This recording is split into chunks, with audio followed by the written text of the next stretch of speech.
In this video, I want to show you guys how to find all duplicates in an array, and this is actually a LeetCode problem. So it states that given an array of integers between 1 and n being the sizes of the array, which this is very important, take that into consideration. Some elements appear twice and others appear once. Find all elements that appear twice in this array. Could you do it without extra space and O of n runtime? So before we even get into solving this problem, I want to show you what types of arrays are valid. So 1 to n being the size of the array. So the length of this array right here is 3. The only numbers that this array can contain is between 1 and 3 inclusive. So 1, 2, or 3.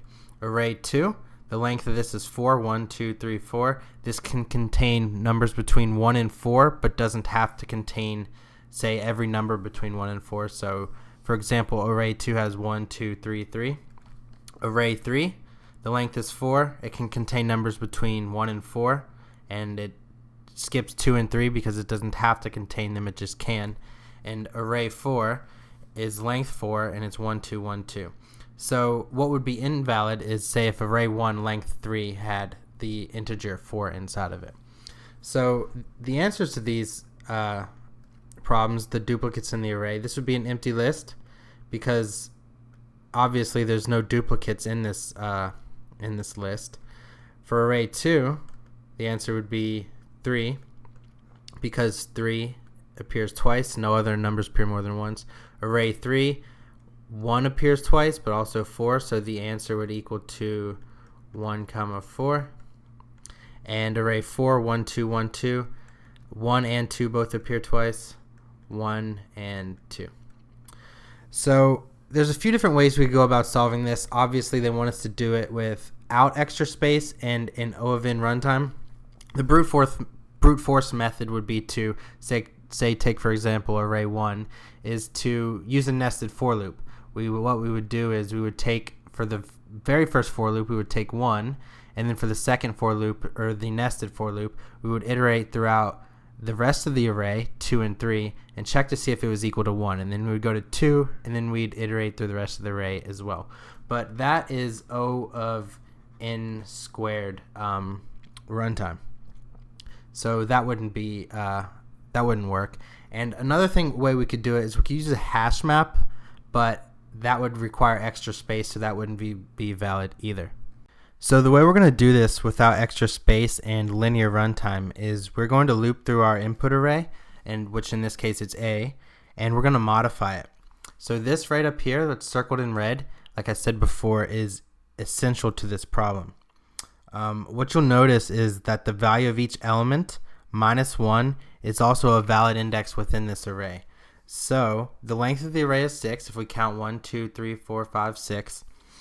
The largest value is 6 while the smallest value is 1. Okay. 6 minus 1 is equal to 5, so if we did 6 minus 1, that would be equal to 5. This is the largest index in our array. Likewise, the smallest number, 1 minus 1, that is equal to 0. That is also the smallest index in our array. Every index between 1 and 5 is also a valid index, and this will be true for every single array that meets this criteria given in this problem up here. So the way we're going to modify this array to solve this problem is we're going to loop through this array, and for every element we're going to reference the index of the value -1 and make it negative. If we ever reference an element and it is negative, we know that we have found a duplicate, and to get to the actual duplicate we take the index of the negative number and add 1 to it. And if that's kind of confusing, we're going to go through this example by hand before we code it out. So we're going to have a 1 for loop, and it's going to iterate throughout this array, and we're going to modify this as we iterate. So for the first iteration we have 1, and we're going to subtract 1 from it. So we just take 1 and we subtract 1 from it. Well, we take the absolute value of 1 because we're going to be making these elements negative, and if we ever approach one that's negative, we can't subtract 1 and we can't have negative index. Well, we can, but it wouldn't work for this problem. So we're going to take the absolute value of 1 and subtract 1 from it. That's going to be equal to 0. This is going to be the index in which we will be referencing. So we check to see if index 0 is negative, index 0 is 1. If it is not, we make whatever value index 0 negative. So index 0 is 1, we make this negative. So we move on to the next element. We do the same thing, the absolute value of 3. So the absolute value of 3 minus 1 equals 2. This is the index that we'll be working with. So index 2 is right here. We check to see if the value at index 2 is negative. It's not. So we make this 6 a negative right here. For the third iteration, we're on negative 6. So this is why we take the absolute value of the numbers, because the absolute value of negative 6, we want 6 to subtract 1 from. So that is going to be equal to 5. This is the index that we need to work with. So we go to index 5. We check, is 5 negative? It's not, so we make it negative. And then we go to the next element, which is 3. So the absolute value of 3 minus 1 is going to be equal to 2. So we check the index number 2, is it negative? Since it's negative, we know we have a duplicate. And to get to the duplicate, we have to take the index of the negative number and add 1 to it. So that doesn't make sense. So we saw that we have a negative here. It's negative 6. We take the index of negative 6, which is 2. So we take 2 and we add 1 to it. We're essentially doing the reverse of what we did here, but we add 1 to it, and this gives us 3. 3 is our duplicate, so we just append it to our duplicates list. So this is our first duplicate in this array. We'll have a duplicates list. I'll just call it D for now, but we're just going to .append 3. That'll be our first duplicate. So once we're done with that, we move on to the fifth iteration. So we go to absolute value of 2. So we take the absolute value of 2. Absolute value of 2 minus 1, which is equal to 1. This is the index. So we go to index 1. Is 1 negative? No, it's not, so we make it negative. And then for our last iteration, our sixth iteration, we go to absolute value of negative 5. So the absolute value of negative 5 minus 1 is equal to 4. We check index 4. Is the value at index 4 negative? No, it's not, so we make it negative. And that's it. And then once we've iterated throughout this entire array just once, we just return our this array right here, our duplicates array. And that is essentially how this is going to work, considering no extra space and linear runtime. Coding section of this tutorial, we're going to start out by creating our function. We're just going to call it duplicates. So define duplicates.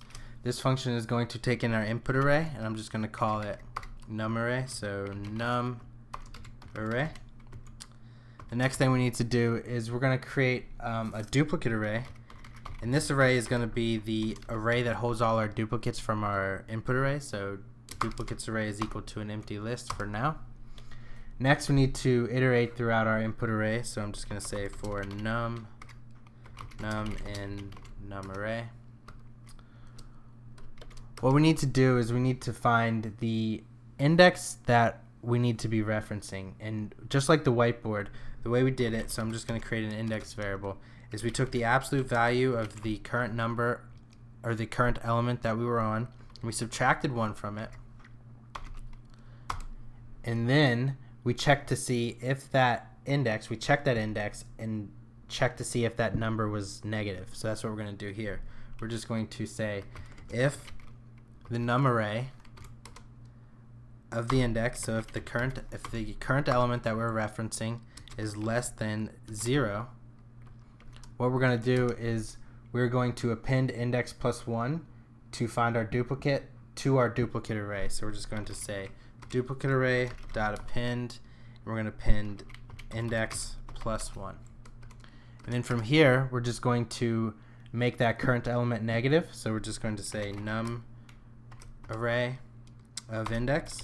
So the current element is equal to the negative is equal to negative. Yeah, so num array of index, and that would make it negative.